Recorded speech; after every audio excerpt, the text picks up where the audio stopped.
बेताल के उड़ने के बाद दोबारा विक्रमादित्य शीशम वृक्ष की ओर दौड़े और पेड़ पर उल्टे लटके बेताल को कंधे पर लादकर चल पड़े।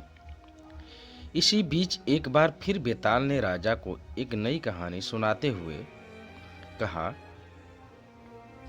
बहुत समय पहले एक भोगवती नाम की नगरी हुआ करती थी। उस नगरी में राजा रूपसिंह का राज हुआ करता था। राजा को शादी करने का बड़ा मन था। एक दिन राजा ने अपने चिंतामणि नाम के तोते से पूछा, बताओ मेरी शादी किसके साथ होगी। तोते ने कहा, मगध की राजकुमारी चंद्रावती से।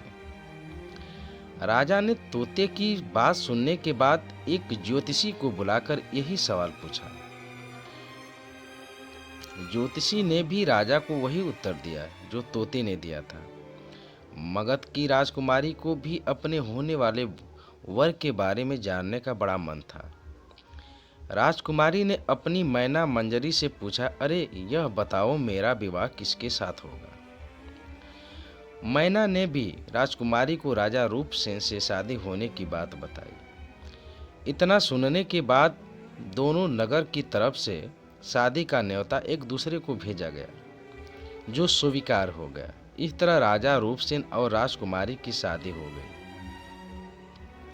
शादी होने के बाद रानी अपने साथ मैना को लेकर भी आई।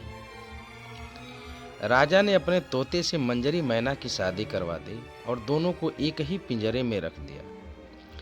एक दिन किसी बात को लेकर मैना और तोते के बीच में बहुत बहस होने लगी। मैना गुस्से में कहने लगी, पुरुष पापी, धोखेबाज और अधर्मी होते हैं। फिर गुस्साए तोते ने कहा, स्त्री लालची, झूठी और हत्यारी होती है। दोनों के बीच का झगड़ा इतना बढ़ गया कि यह बात राजा तक पहुंच गई। राजा ने दोनों से पूछा, क्या हुआ, तुम दोनों क्यों लड़ रहे हो। मैना ने झट से कह दिया कि महाराज, आदमी बहुत बुरे होते हैं, और फिर सीधे कहानी सुनाने लग गई।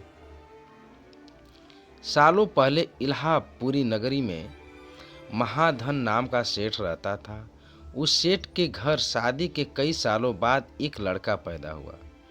महाधन सेठ ने उसका बड़े ही अच्छे से पालन पोषण किया।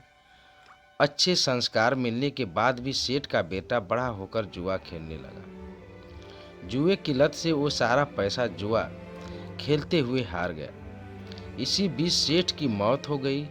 जुए की लत की वजह से न तो लड़के के पास पैसे बचे और न ही पैसा कमाने वाला बाप। तो लड़का अपना नगर छोड़कर चंद्रपुरी नगर पहुंच गया। नए नगर में पहुंचकर लड़के की मुलाकात कर्ज देने वाले साहूकार हेमगुप्त से हुई। लड़के ने अपने पिता के बारे में साहूकार को बताया और एक झूठी कहानी उसको सुनाने लगा। उसने कहा कि वो जहाज लेकर बहुत बड़ा सौदा करके लौट रहा था। उसी समय समुद्र में इतना तेज तूफान आया कि उसका जहाज वहीं डूब गया और वो बच बचाकर यहाँ पहुंचा है। इतना सुनते ही साहूकार ने उसे अपने घर में रहने की इजाज़त दे दी। इसी बीच हेमगुप्त साहूकार को ख्याल आया कि सेठ का यह लड़का मेरी बेटी के लिए अच्छा वर साबित हो सकता है। तुरंत साहूकार ने अपनी बेटी की शादी सेठ के बेटे से करवा दी। शादी के कुछ दिन तक अपने दामाद का काफ़ी सत्कार करने के बाद साहूकार ने अपनी बेटी को खूब सारा धन देकर विदा कर दिया। दोनों के साथ साहूकार ने एक दासी को भी भेजा। रास्ते में सेठ के बेटे ने अपनी पत्नी से कहा, सारे गहने मुझे दे दो, यहाँ कई लुटेरे हैं। उसकी पत्नी ने ऐसा ही किया। जेवर मिलते उसने दासी को मारकर कुएं में फेंक दिया और अपनी पत्नी को भी कुएं में धक्का दे दिया। लड़की जोर जोर से रोने लगी। उसकी रोने की आवाज़ सुनकर एक राहगीर ने महिला को कुएं से निकाला। कुएं से निकलते ही वो अपने पिता के पास चली गई। उसने अपने साहूकार पिता को सच्चाई नहीं बताई। उसने कहा, कुछ लुटेरों ने उन्हें लूट लिया और दासी को मार दिया। साहूकार ने अपनी बेटी को दिलासा देते हुए कहा, चिंता मत करो, तुम्हारा पति जिंदा होगा और वह कभी न कभी जरूर लौटकर आ जाएगा। उधर लड़का अपने नगर पहुंचकर दोबारा सारे पैसे और जेवरात जुए में हार जाता है। पैसे खत्म होने के बाद उसकी हालत बहुत बुरी हो गई। इससे परेशान लड़का दोबारा साहूकार के पास जाता है। वहां पहुंचते ही उसकी मुलाकात अब पत्नी से होती है। वो उसे देखकर बहुत खुश होती है और बताती है कि उस दिन जो भी कुछ हुआ उसने अपने पिता को नहीं बताया। वो उस झूठी कहानी के बारे में अपने पति को बताती है। जैसे ही साहूकार अपने दामाद को घर में देखा तो उसने उसका स्वागत किया। कुछ दिन साहूकार के घर में रहने के बाद एक रात को मौका देखकर सेठ का बेटा अपनी पत्नी को मारकर उसके सारे जेवरात लेकर फरार हो जाता है। यह कहानी बताने के बाद मैना कहती है, महाराज ये सब होते हुए मैंने खुद अपनी आंखों से देखा है। यही वजह है मैं आदमियों को पापी कहती हूँ। मैना की कहानी सुनने के बाद राजा तोते से कहता है, अब तुम बताओ स्त्रियों को बुरा क्यों कह रहे थे। यह सुनते ही तोता भी कहानी सुनाने लग जाता है। वो बताता है कि एक समय में वो कंचनपुर में सागर दत्त नाम के सेठ के यहाँ रहता था। उसके बेटे का नाम श्री दत्त था, जिसकी शादी पास के ही नगर श्री विजयपुर के सेठ सोमदत्त की बेटी से हुई थी। शादी के बाद व्यापार करने के लिए लड़का परदेश चला गया। उसकी पत्नी जयश्री उसका इंतजार बेताबी से करती थी, लेकिन 12 साल गुजर गए, लेकिन वो परदेश से लौटकर नहीं आया।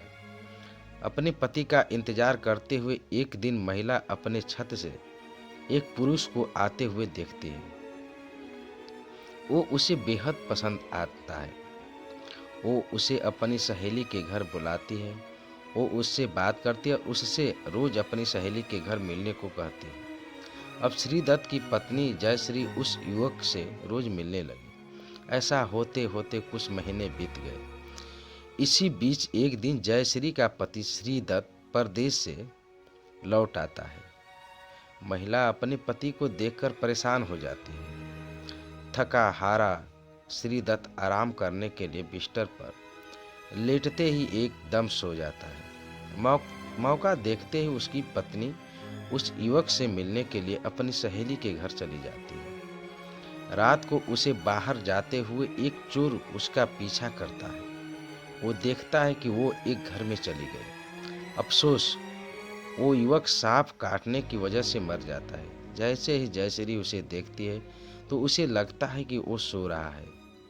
वो उसके करीब जाती है। उसी समय पास के पीपल के पेड़ पर बैठा भूत मरे हुए युवक के शरीर में घुसता है और महिला की नाक काटकर वापस पेड़ पर बैठ जाता है।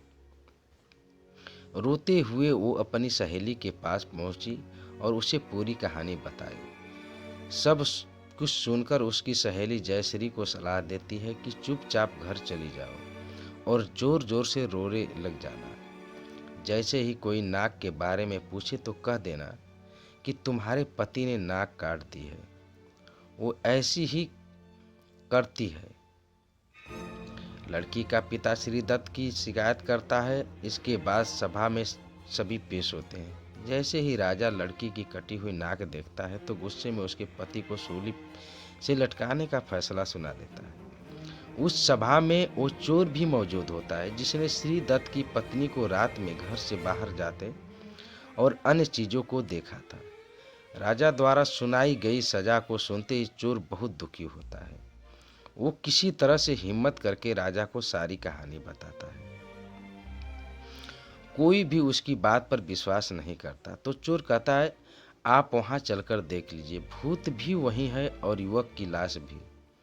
जब जांच की जाती है तो बात सच निकलती है। यह बताकर तोता कहता है, राजन, महिलाएं इतनी दुष्ट होती हैं। इतना कहकर बेताल राजा विक्रमादित्य से कहता है, बताओ महिला और पुरुष में ज्यादा पापी कौन। राजा कुछ देर सोचकर बताते हैं, महिला ज्यादा पापी है। बेताल कहता है, कैसे। राजा ने जवाब में कहा कि विवाहित होने के बावजूद महिला की पर पुरुष पर नजर थी। उसने अपने पति को धोखा दिया। कहानी से सीख।